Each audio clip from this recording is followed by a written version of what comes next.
بسم الله الرحمن الرحيم. الحمد لله رب العالمين، الصلاة والسلام على رسولنا محمد وعلى آله وصحبه أجمعين. رسول الله صلى الله عليه وسلم باسی ئەم آخر زمانەمان بووە کە لە فەرمودەیەکە کە لەو فەرمودەیە ڕوونکردنەوەمان پێ ئەدا لەبارەی نظامی حکمی دەوڵەتانەوە بەگشتی. فەرمێ سەیەلیکم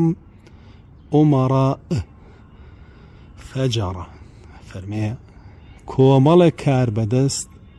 کاری ئێوە گرنە دەستیان کە هەمویان ئەهلی فجوورن، یعنی ئەهلی کوفر و شیرک و نیفاق و ئەهلی فەسادن. پاشانە فەرمێ وەوزەڕاء ظەلەمە، ئەم کار بەدەستانە کەسانێکە کەنە وەزیری خۆیان و یارمەتی دەر و هاریکاریکەریان کە ستەمکارن، کە بەرتیل خۆرن، کە دەست درێژی کارن بۆ سەر ماڵ و ناموسی خەڵکی. پاشانە فەرمێ وەقوضات خەوەنە، کۆمەڵێک دادگەریش دا ئەمەزرێنن کە خیانەتکارن، یعنی خیانەت لە میلەت ئەکەن بۆ بەرژەوەندی کار بەدەستەکان و وەزیرەکانیان. لە هەموو قەضیەیەکە کە ڕووەدا ئەمان ظڵم لە هاوڵاتیەکە ئەکەن و خیانەت لە قەضاوەتەکە ئەکەن و کار بەدەستەکە و وەزیرەکەی سەرەخەن. پاشانە فەرمێ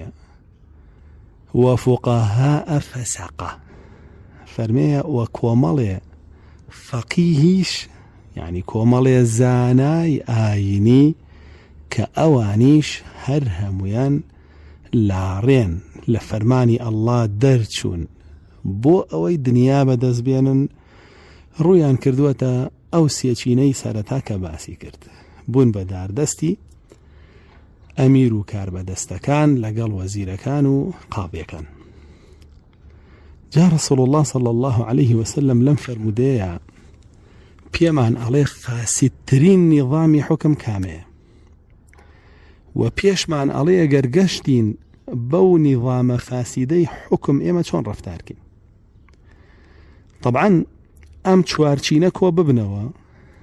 خراپترین سیستەمی حکمڕانی پێکەهێنن و ئەو میلەتەی ئەوان حکمی ئەکەن میلەتێکی زۆڵم لێکرا و ستەمدیدە و بەشخورا و میلەتێکی پڕ لە کوفر و فەساد و شیرک ئەبێ و بە هەموو شێوەیە قیەم و ڕەوشت تایە هیچ قیمەتێکی نامێنێ، چونکە ئەمانەی کە لە سەری سەرەوەن خۆیان لە هەموو شتێدا ماڵڕاون، لە دینیش و لە قیەم و لە ڕەوشتیش. و فەرمودەیەکی کەشمانێ وتان بیستوتانە کە ڕەسوڵ الله صلی الله عليه وسلم فەرمێ دوو گروپ هەن لە ئومەتەکە من نەمدیون، بەڵام ئەهلی ئاگرن. یەکێ لەوانە کێیە؟ کاسیات عاریات، ئافرەتانێکن کە بەشێکی جەستەیان بە شەرعیدا پۆشیوە، بەشێکیشی بە ناشەرعی. ئیتر ئەو بەشەی بە ناشەرعیە یا تەسکە یا ڕوتە یا تەنکە. جا لەو فەرمودەیە رسول الله صلى الله عليه وسلم ئەم ئافرەتانە وەکو با بڵێین بەشێک لەو نظامی حکومە باسەکە و لەگەڵ شوڕتیەکانە ئەیان هێنێ، کە فەرمێ وە کەسانێکیش کە هاوشێوەی کلکی مانگا بەدەستیانەوەیە لە خەڵکی پێدەن. جا فەرمێ ئەم کاسیاتون عاریاتانە، ئەم ئافرەتانە، ئەم مۆدێلیستانە، ئەم بەناو شاد جوانانە، ئەم شاقیە زەونانە،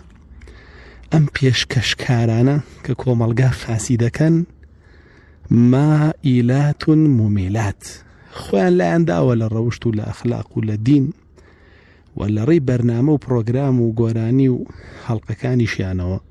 هەوڵ ئەدەن کچانی تریش لاڕێکەن وەکو خۆیان کە کردیان و لە وڵاتی خۆشمانە بینی ومانە و لەو کەناڵانەشەوە کە کردیانن کە سەر بەو دەسەڵاتن کە ڕەسوڵ الله صلی الله عليه وسلم هۆشداری لەبارەیەوە ئەدا. جا فەرمێ چی؟ ئەفەرمێ فەمەن ئەدڕەکە ذەلیکە منکم، هەر کەسێ لە ئێوە گەشت بەو دەسەڵاتە کە ئەو چوارچینە یەکیان گرتووە زائیدەن ئەو ئافرەتە بەدڕەوشتانە، هەموویان یەکیان گرتووە هەر کەسێ گەشت بۆ دەسەڵاتە فلا يكونن لهم عريفا ولا جابيا ولا خازنا ولا شرطيا بهيت شيوية فرمي داغلي أو سيستمي حكم نبي كاري تيانكي نبب بعريف يعني عريف كي عريف الذي يعرف الناس إلى السلطان أو كسيك بناو خلقيا عقريا وبسلطان الله كي دوستيتي وكي دجيتي يعني دجمنا كاني سلطان دياريا كابوي سلطان دواتر لنا أبيان بري ياخذ بيضان وسركتيانك باشا أنا فرمي ولا شرطية نبت شرطيشان چونك دواي سلطان كعريفك جاسوسك بابتكاني بو بردو كسكاني بياناسانا ولا ري شرطيك وعن قريو سركتيانك وعن كجيو عن فرينيو سجنيانك ولا نابيان با باشا أنا فرمي ولا خازنا ونكن ببن خزنة داريشان چونك أمانة دواتر كتو بيت خزنة داريانو ماڵیانە پارێزی و سەروەتیانە پارێزی و بانکیانە پارێزی و پارەیانە ژمێری و پارەیان بۆ کۆکەیتەوە و تۆ ئەبیتە وەزیری مالیە بۆیان و ماڵیان بۆ زۆر ئەەکەیت و زیادیەکەی ئەوانیش بەو ماڵە زوڵم و توغیانیان زیادەکە و لە پێناوی لە دەستنەدانی ئەو ماڵەیە کوشت و بڕیان زیادەکە پاشانە فەرمێ وەلا جابیە و نەبنە جابیشیان یعنی نەبنە باجگریان نەبنە کۆکەرەوەی باج و ڕسومات بۆیان چکە بەڕاستی لە ڕێی ئێوە ماڵەکە کۆکەنەوە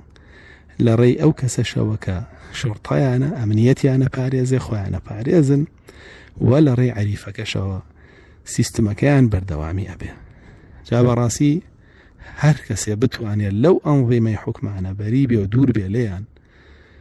ئەوە بەڕاستی لە هەرچی فیتنە و ئاشوب و ئاژاوەیە پارێزراوە بێ هەر چەندە ژیانیشی قورسە بێ هەر چەندە لەواچە ناڕەحەتیش بکرێ و عەزیەتیش بدرێ بەڵام پاراستنی قیامەتی باشتر لە پاراستنی دنیای ڕۆژێک دێ و حەقیقەت ئازانێ